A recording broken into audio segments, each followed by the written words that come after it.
Salut, chères sœurs. Je vais parler à mes sœurs aujourd'hui. 4 choses dont les hommes aiment dans une relation. Si vous voulez vraiment que vous ayez un homme qui soit totalement motivé et dédié à vous, suivez attentivement. La première chose, c'est le respect.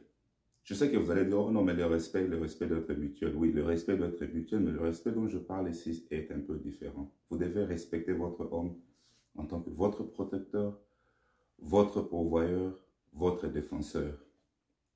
C'est du respect que je parle ici. Donc, montrez-lui ce respect-là.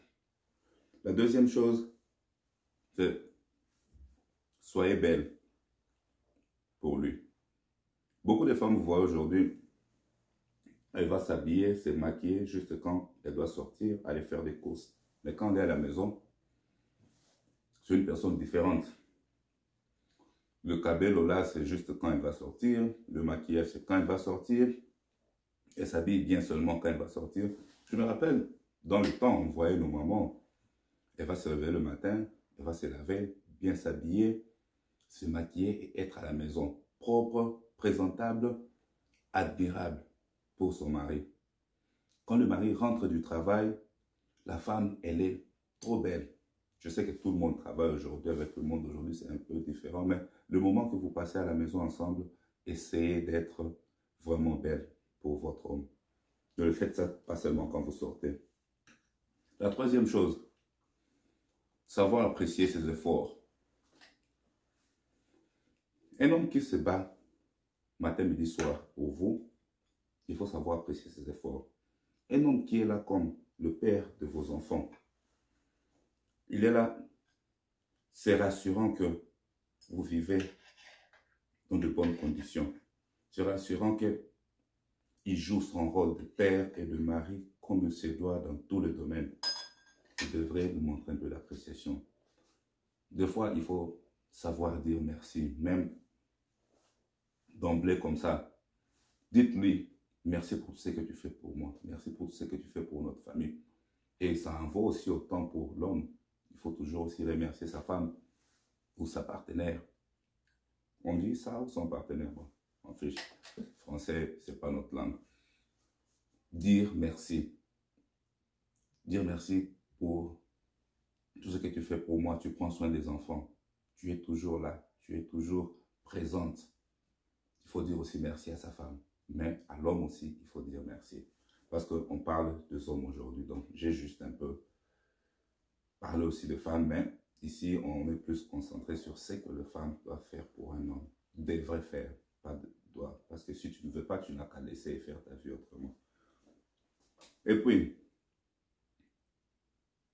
quatrième chose, parler du bien de lui dans ta famille. Vous savez,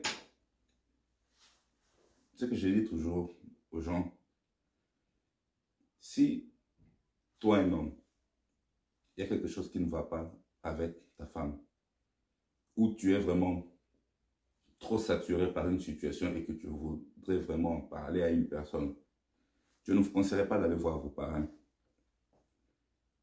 Si sa maman est encore en vie, va parler à sa maman. Si tu parles bien avec son père, ou son père est encore en vie, va parler à son père. Parce que tu sais quoi? Bien sûr, vous allez dire que non, sa maman va la défendre, son père va la défendre.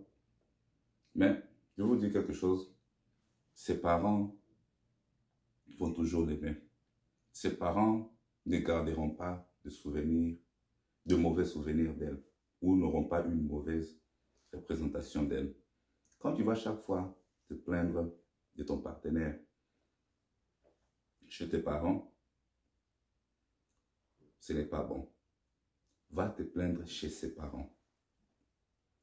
À moins que vous ayez atteint un seuil ou une limite qui est vraiment insupportable, là maintenant, vous pouvez voir d'autres personnes. Mais parlez toujours aux parents de la concernée. Parce que si tu parles d'elle, tu parles du mal d'elle à ta famille va les haïr. Vous deux, vous pouvez vous pardonner, vous pouvez oublier ce qui s'est passé, vous pouvez réparer. Mais ta famille va garder cette image-là et ce n'est pas bien. Et en dernier, c'est, je voulais dire, il faut vraiment faire très attention à ça. Parce que parfois, nous ne comprenons pas ça, même que ce soit l'homme ou la femme. Savoir accorder la paix du cœur à la personne avec laquelle vous vivez. La maison doit être, ou le foyer, ou une relation doit être un refuge, un rempart pour vous deux. Quand tu quittes ton travail, tu dois rentrer dans la maison, trouver un environnement de paix.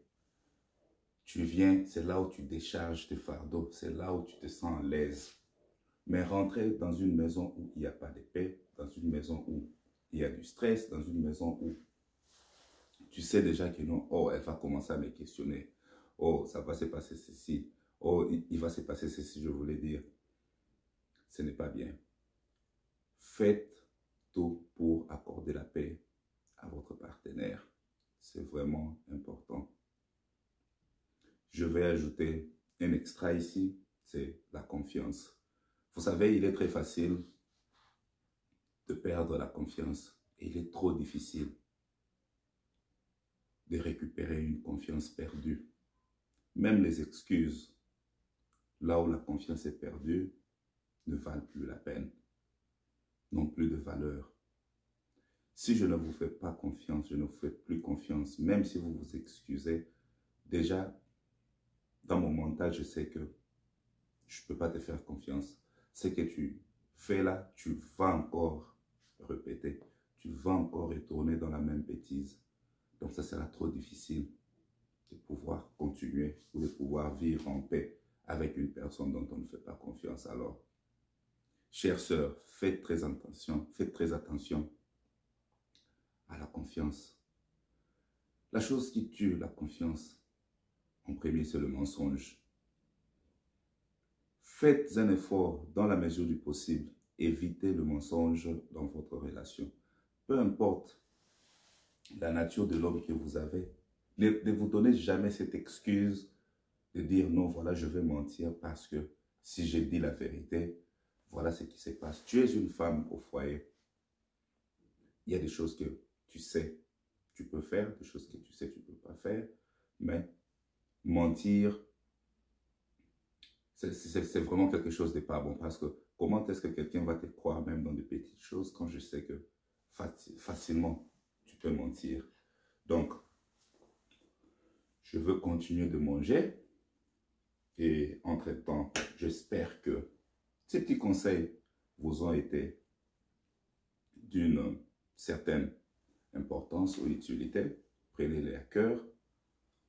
Je vais récapituler.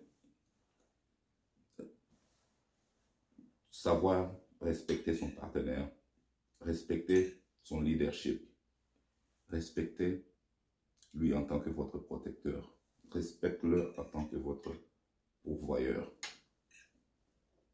Soyez belle, présentable, admirable pour lui à tout moment. Ne vous faites pas seulement belle quand il faut sortir, ou quand vous avez des courses à faire, ou quand vous allez au travail. Soyez aussi belle à la maison. C'est juste bien s'habiller, bien se maquiller pour sortir. Et quand vous êtes à la maison avec lui, vous ressemblez à toute autre chose. Naturellement, belle, oui, mais ce que vous faites d'extra là, faites-le aussi pour lui. À moins qu'il vous dise que non, moi j'aime quand vous êtes naturel, là ça va. Encore, appréciez ses efforts. Apprenez à apprécier les efforts de votre partenaire. Apprenez à dire merci pour ce qu'il fait pour vous. Venez parler du bien de lui. Rassurez-vous que vous parlez toujours du bien de lui dans votre famille. Je préfère, s'il y a quelque chose qui ne va pas, que vous alliez vous plaindre chez ses parents plutôt que chez vos parents. Parce que vos parents, à vous, garderont une mauvaise image de lui. Alors, allez vous plaindre chez ses parents. Si ça ne marche pas là-bas, alors voyez d'autres personnes. Mais je conseille toujours aux gens de régler les problèmes en interne plutôt que d'en parler à d'autres personnes, même à vos parents. Mais parfois, il y a des situations où il faut parler pour prévenir ou pour que, vous savez, au cas où les choses tournaient mal à l'avenir, qu'il y ait quand même quelqu'un qui était informé. Je vous recommande de parler à ses parents. Et puis, la confiance. Ne mentez jamais. Le mensonge tue la confiance. Quand déjà quelqu'un sait que vous êtes à mesure de mentir, dans l'avenir, c'est difficile de vous croire. Même quand vous disiez la vérité, la personne se pose des questions déjà. Est-ce que c'est la vérité ou pas? Le mensonge, évitez au maximum. Voilà un peu ce que j'avais à partager avec vous. S'il y a des questions ou vous avez des points de vue différents, mettez-les dans les commentaires et on se retrouve à la prochaine. Je vous aime bien. Bye.